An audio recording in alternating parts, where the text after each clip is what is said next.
Good morning, everybody. Hello. Good morning, everybody. Tara here with the Wifey Wake Up podcast. Hope you're all having a great start to your morning. It's a beautiful sunny day here in western central Minnesota. So today, let's talk about why I don't drink without my husband and what that all entails, some background on that, and why I think I wish a lot of young people would listen in on this as well. Okay. Anyways, so I don't remember what it was that my parents said exactly that kind of programmed me about this, but it was something, they would talk to me about like what happens at parties. And it was really, like they were talking not just to a kid, but, with just enough detail, but not too much detail, would say, that if you are drinking particularly at a party, you lose control of your faculties and your senses. And without being too detailed, would say, well, here are the consequences. Here are the things that can happen because you lose control of yourself and quite literally end up losing control of yourself.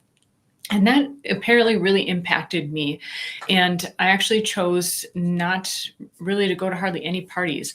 And it's not that I didn't have opportunities. And mind you, this is not to brag in any sort of way. This is just matter of fact. So I went to my first prom when I was in ninth grade. And I went on average every year in high school as well. I was gone for 1 year in Brazil, my junior year. So as you might be doing the math, that means 1 year I went more than once. And I say that because it's not that there wasn't opportunity for me to go to parties and, be in places like this. But like I said, something impacted me. I think my parents must have done a very good job of conveying without like being super strict and chiding me and all that.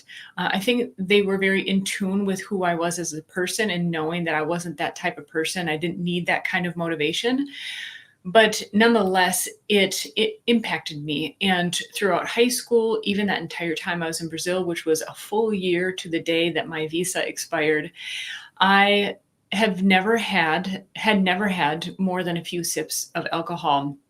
And even though it had been offered and was very easily available many times, and particularly in Brazil, where the legal drinking age is 18, but it's so easy to get alcohol even younger. I mean, the parents will even supply it. But it just wasn't something that I wanted. I didn't want to lose control of myself. There was a strong sense in me from a very young age that I was responsible for what happened to me. And particularly when I was abroad in Brazil, that if I lost control of myself and something happened, I would be in much more dire circumstances. And so even there, I maybe had a couple of sips they have really delicious drinks. They are known for their caipirinha, which is their local rum and lime and sugar muddled together and some mint as well. And then they do variations on that. So that's super yummy. But even with that, I did not take more than a couple sips. Just A, not wanting to consume enough that would alter me, and B, it's always been a risk of someone putting something in your drink. And I just did not want to encounter that. Incidentally, interestingly, the most alcohol I ever had when I was there was when my host parents served me. On one occasion, it was Bailey's, and I probably had at the most half a shot, probably not even that much. And then the other occasion was at a family dinner where they had made a couple types of lasagna, and it was just something that they served a white and a red. And, they're like, this is part of the occasion, you're welcome to have, well, they really encouraged it actually. And I had, maybe at the very most a half glass of red wine because it really wasn't my taste then either. And I'm saying all this because I know in hindsight, I didn't know. Well, since I didn't go to these parties anyways, I mean, I would go to parties and be there for a very short time and then leave before things started getting chaotic. It was just a sense in me, like, I don't really like where this is going. And also I had other things to do. I liked doing other things, whether it was music or some kind of training or just simply working and making money.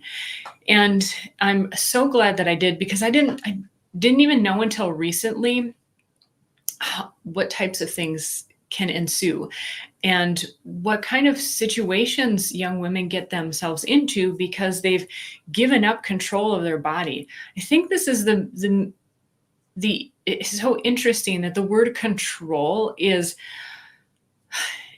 it is simultaneously can be slung like, oh my God, I didn't know you had so much control, or why are you so worried about control? And then it's also, well, I have control over my own body. This is my body. This is my choice, right? Well, that has to happen from the very beginning. If that is your mentality, you have to be forward, you have to be of the mindset to have control of your body from the very beginning. And that means not relinquishing control to alcohol and then whatever may ensue from there. And you might think, well, I'm going out with friends and it's no big deal. We look out for each other.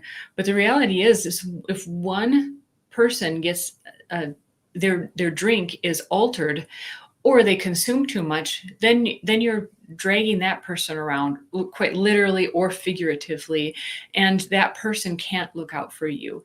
And so really you have to, I think it's out there in the zeitgeist that women have to look out for themselves, but I want to emphasize that it needs to be in a way that is truly looking out for yourself, like you care for yourself. You know, if you were maybe talking to a niece or a goddaughter or your younger self, you know, and it's really hard when you're a teenager, right, to even consider that version of yourself. So, but there's a version of this as adults as well. And I have never gone on a girls' trip. I have never had a drink outside of when, no, I did have maybe like a half a glass of wine at a friend's house, at a group party one time. And that was the one time I've actually gone to a group gathering, a party, and I actually regretted it. It was just like, it was not fun, you know, without my husband there. It was just, it changed the dynamic so much. And maybe that's what people look forward to also, is they want to have a different dynamic, you know, what it's like to be your old self before, you know, having a second half. But to me, that's what marriage is about. You know, you love being that pair. You love being who you are as a couple. So anyways, I just wanted to be technically accurate that there was at one time that I did have some wine at a party where my husband was not, and he knew I was there, of course. But anyways, all the other times it's only when he's around. And this, it goes back on the primary principle, you know, even when I was a teenager, is that I had to be sure that I could trust the people around me. Now, as a teenager, I knew I couldn't trust other teenagers, right? But as an adult, it's really similar. And I know I can 100% trust my husband. And I, you know, if I am going to have an alcoholic beverage, I like to know that I'm in a safe environment and with someone I can absolutely trust. And that is hands down 100% my husband. But similarly, I don't go on girls' trips. First of all, it's because I absolutely love spending time with my husband. And that's my party mode. I mean, we have a wonderful time together. And second of all, is, and by girls' trips, I particularly mean like, you know, going to Vegas or one of these big cities and just partying. It's just not me, but also it's, I wouldn't do it. It's just, it's like, I know too much about self-defense, about self-awareness, that first of all, just for the sake of safety, and second, and most of all, I just enjoy the time with my husband. So if you're wondering why in the heck is she doing all this virtue signaling and talking about this, well, first of all, it's totally true. So I don't think it's entirely virtue signaling. And most of all, my husband actually encouraged me to talk about it. I think by his encouragement, it sounds like this is an important quality to a quality man that he sees as a great attribute in a woman. And so if you're wondering how to attract a wonderful man in your life, how to have a solid relationship, this is really essential, is, making sure that you're taking care of yourself, because taking care of yourself is actually taking care of the other person. When my husband is taking care of his physical body, for example, his health, he's also taking care of me in that way. He's considering not only his health, but his well-being for us in the relationship. And similarly, when I'm very considerate of where I'm going, who I'm being with, what is my conduct, what am I putting into my body, I'm also caring for him. So here's a fun instance as well. So earlier this summer, I picked up my grandma so we could spend some time together, and it was too late for coffee. And she was like, "Oh, I just like a glass of wine." So I took her to one of my favorite spots. It was a cafe in Excelsior, Minnesota. And Excelsior is on the Lake Minnetonka, which is very famous and very posh area. And so, but it's a quaint little town. It still has those brick buildings, that are lining the main street, and, is built up in a very, I think, beautiful way. But it has that quaint feeling. And so we went to a cafe there. She had her glass of wine, and I enjoyed spending time with her. Also, I don't like to be impaired in any kind of way when I'm driving. I mean, that's just, it's already such a responsibility to drive. I don't want to have any kind of incident. And honestly, I just don't trust myself to do that. So I'm sharing that with you because my husband brought it up,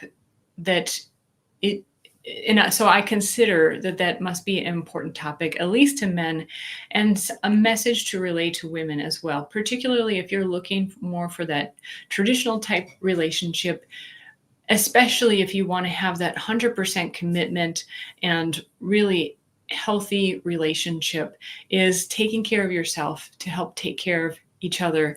And ultimately, you're taking care of the relationship too. So one thing that I forgot to mention, that especially as an adult, as I've heard the things that happen at these parties, I'm extremely relieved. Well, not relieved because it's not even a consideration, but it's kind of like, whew, I avoided that situation, which is there are absolutely no skeletons that could pop out of the closet that would, well, none whatsoever, not only not unexpectedly, but if anyone is here listening to this that is potentially in any of those scenarios, for example, a teenage girl, I would love to say, just, there are so many other ways to have fun, and you'll thank yourself in the future. Like I said, there are no skeletons in my closet that I have any fear of popping out. There are no photos, there are no stories, nothing like that. And I would just so highly encourage a teenager to do or not to do the same. And if you are already married, considering, how you do have fun. I mean, there's so many ways to have fun these days that don't have to involve making or causing unease in the relationship, right? If you're going somewhere that you might be tempted to do things that you wouldn't normally do, and especially wouldn't normally do if you were sober. And just considering that this clearly, from what I've heard, is a really important point to quality men who want a more traditional relationship and want a wonderful relationship with their wife, who want to be the provider, protector type. And if they want to provide and protect, particularly the protecting part, and you're the wild beast, so to speak. I don't mean that pejoratively, but just, the wild animal. It's very difficult to play that role, to be the protector when the person just simply is not able to be protected in that way. So I think I've emphasized the point just enough. I would love to hear from you. Were you the party type, or do you regret anything, whether you can mention it or not? What advice would you give to teenage girls in particular? And is it different than what you did when you were younger. And men in particular, how high on the list is this for you?